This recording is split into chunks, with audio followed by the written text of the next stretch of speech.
Hello বন্ধুরা, আজকের recipe সিমুইয়ের পায়েস।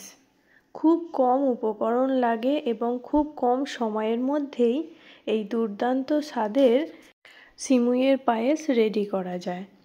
আর স্বাদ নিয়ে তো কোনো কথাই হবে না, খেতে খুবই সুস্বাদু হয়। বড় থেকে বাচ্চা সকলেরই খুব পছন্দ হবে।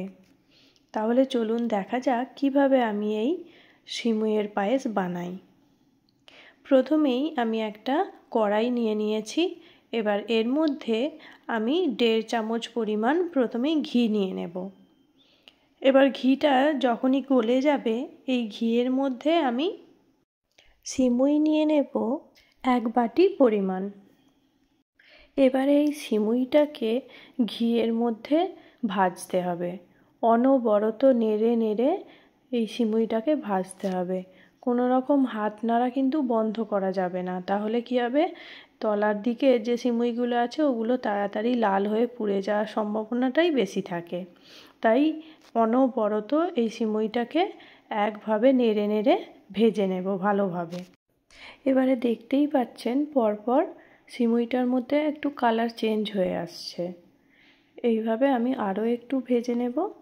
ভেজে ভেজে যখন এই রকম পুরো লাল লাল মতো কালার হয়ে আসবে, তখনই আমি এর মধ্যে দিয়ে দেব 500 গ্রাম দুধ। এবার সিমুই দুধ ভালোভাবে মিশিয়ে নিতে হবে। তারপরেই এই দুধের মধ্যেই দিয়ে দেব 2টো এলাচ। এলাচ দুটো আমি একটু থেঁতো করে নিয়েছিলাম। এই এলাচগুলো দিয়ে এই দুধটার মধ্যে সিমুইটাকে ফুটিয়ে ফুটিয়ে ভালোভাবে সেদ্ধ করে নিতে হবে। বন্ধুরা, পুরানো দিনের রান্না এখনের নতুনত্ব রান্না দেখতে চাইলে সোমার স্বপ্নের রান্নাঘর চ্যানেলটা অবশ্যই চটপট করে সাবস্ক্রাইব করে ফেলুন। এইভাবে দুধের মধ্যে সিমুই ফুটতে ফুটতে যখন দেখবেন দুধটা একটু কমে এসেছে এবং সিমুইটাও সেদ্ধ হয়ে গেছে, তখন এই দুধের মধ্যে আমি 2 চামচ পরিমাণ আমল দুধ গুলে রেখেছিলাম, সেই আমল দুধটা এই সিমুইয়ের মধ্যে দিয়ে দেব। দিয়ে আবারও সব ভালোভাবে মিশিয়ে নিতে হবে। দিয়ে আবারও একটু হালকা ফোটাবো। ফোটানোর পরেই এর মধ্যে দিয়ে দেব 1 বাটি পরিমাণ চিনি। এবার আপনারা যেরকম মিষ্টি খাবেন সেই মতো দেবেন। আমি 1 বাটি দিয়েছি। এবার এই চিনিটাও এই সিমুইয়ের সাথে ভালোভাবে আবারও মিশিয়ে নিতে হবে।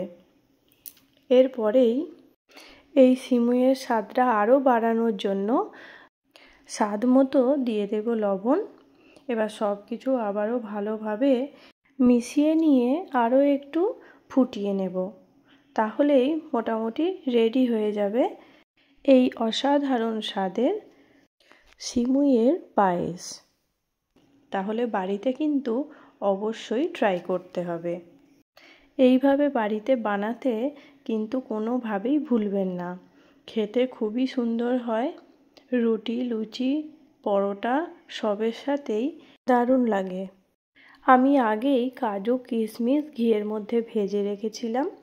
এবার সেই কিশমিশ কাজু পরপর এই সিমুইয়ের পায়েসের ওপর একটু ভালোভাবে সাজিয়ে নেব। ব্যাস, একদম খাওয়ার জন্য রেডি। কেমন লাগলো বন্ধুরা? অবশ্যই কমেন্ট করে জানাবেন এবং লাইক করবেন।